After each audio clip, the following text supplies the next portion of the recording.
Hey friends, this is the Miss Wolfie from our half-acre homestead with a tea break. Now I already had this all done yesterday, and for some reason there was a problem with the file. So now I have to do it all over again, and that's fine. I got a lot of stuff going on right now. Least of all, as many of you on my Facebook page know, that we've had some health issues with Nan, Leona, Howard's mother. If you don't get regular updates of my current videos, you may want to join the Beverly Wolfie Facebook page, only because whenever I upload a video, within hours, it gets posted to Facebook, okay? Anyway, for about a couple of years now, I've been watching Nan like a hawk because she's losing weight, have some times of confusion, and some behavioral changes. And again, I can't keep weight on her. I can't get her to eat enough, so she's losing weight. And she's having, lightheaded spells or weakness spells and stuff like that. So I've been watching her for quite some time. Now, as most people don't know, is that I am Leona's part-time caregiver. Okay, Karen, her youngest daughter, she has 3, along with Howard. Well, he's not a daughter, but Karen looks, lives with mom and looks after her 65% of the time. And the other 35% of the time, Karen brings mom up here and mom stays with me, with us. Now, I knew it could be a problem eventually because there's stairs and all that stuff. But all these other issues going on has created some concern. Anyway, Nan went home a couple of weeks ago, and 8 days later, she had a weak spell, and she fell on the tile floors in the apartment and broke her hip. She went into the hospital. Thank God we're Canadian, because they don't mess around when a senior breaks a hip. She went into the hospital and within 24 hours had a full hip replacement surgery. And now she is in she's in a rehabilitation. She's in a rehabilitation facility doing physio, and we'll go from there to see what happens next. Okay, so I'm not sure they should let her go home to tile floors again.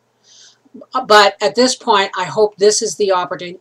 It's a bad way to go about it, but I hope this is the opportunity that they get to give mom a full workup.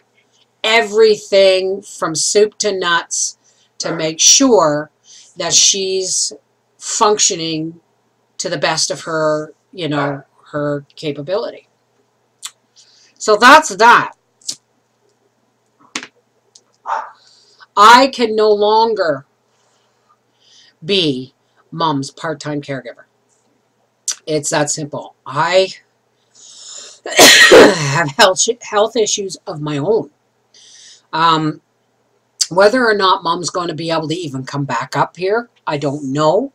I don't know what's going to happen after her physio's done. We're taking this one day at a time, but we have stairs here, okay? And if Nan had fallen downstairs, it would have taken me 5 minutes to get to her, because that's how long it takes me to get down those stairs. It would have taken me 5 minutes to get to her, and then I would have had to call an ambulance and then get back upstairs to guide the ambulance in the door, that kind of thing. And I'm just not physically capable of handling that if it happens now. So what's going to happen next? Nan's visits are going to be shorter because that's just the way it's going to be. And even if she can come and visit at all, we're going to have to wait and see. So that's the crappy news.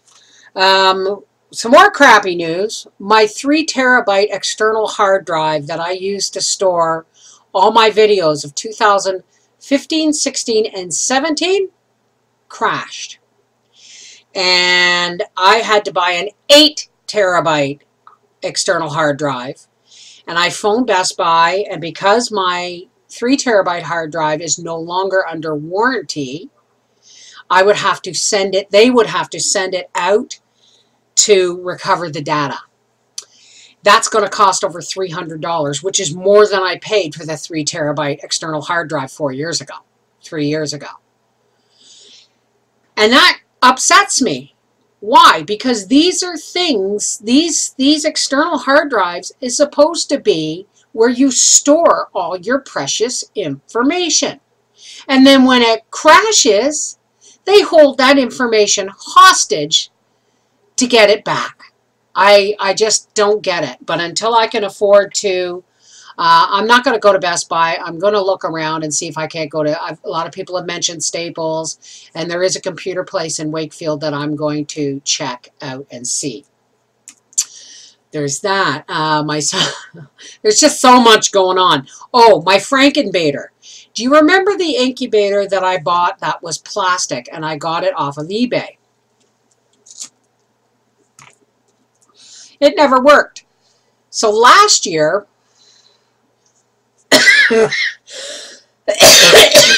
excuse me.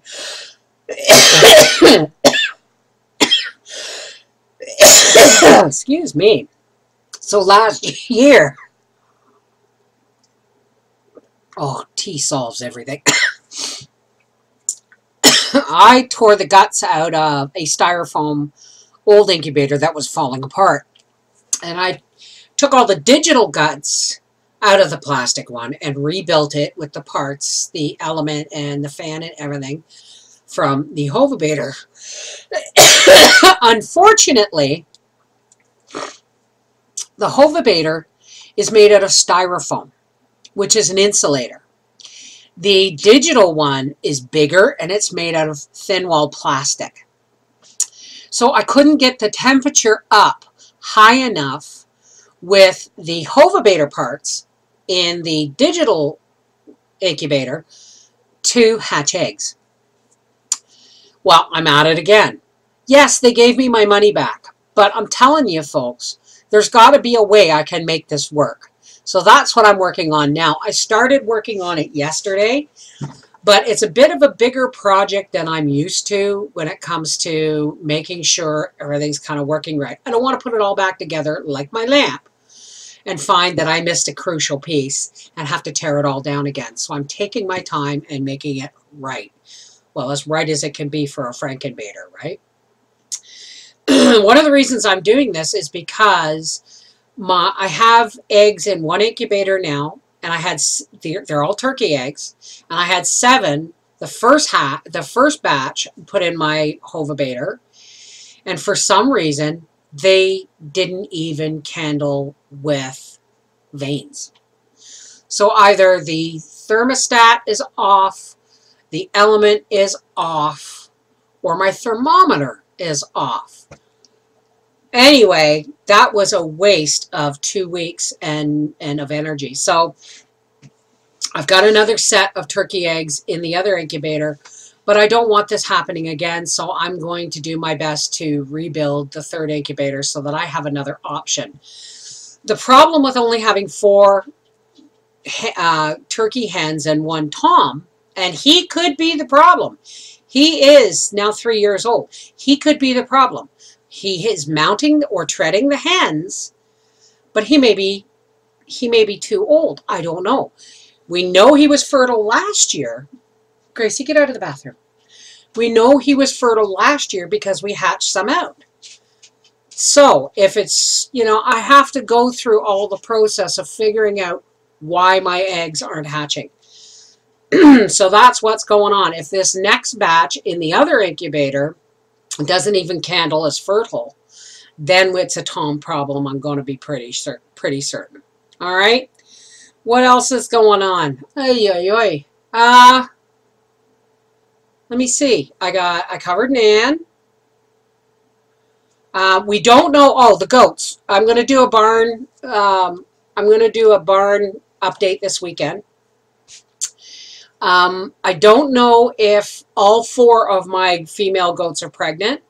What I do know is that our goat, Peckerhead Pete, is no longer urinating on his beard. because that's like the male goat version of Aquavelva, I guess.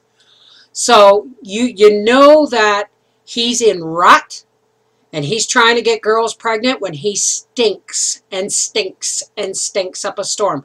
You can smell it when he's in full rut. You can smell it from my pathway outside the barn. Okay? But right now, he's not smelly. He's just a happy camper, and we'll know in about another month whether all girls are pregnant or not. But he's not stinky, which means he thinks he's done his job. He thinks those girls are pregnant. So I'm going to, I'll let him be the judge. So I'll do a barn update soon. Okay? This is the Miss Wolfie from our half-acre homestead saying, I got a lot of stuff going on, but I'm working on it. Okay? We'll get there soon. Anyway, I got to get back to work. Take care. God bless. And look for my incubator or Frankenbator video soon. All right? Take care.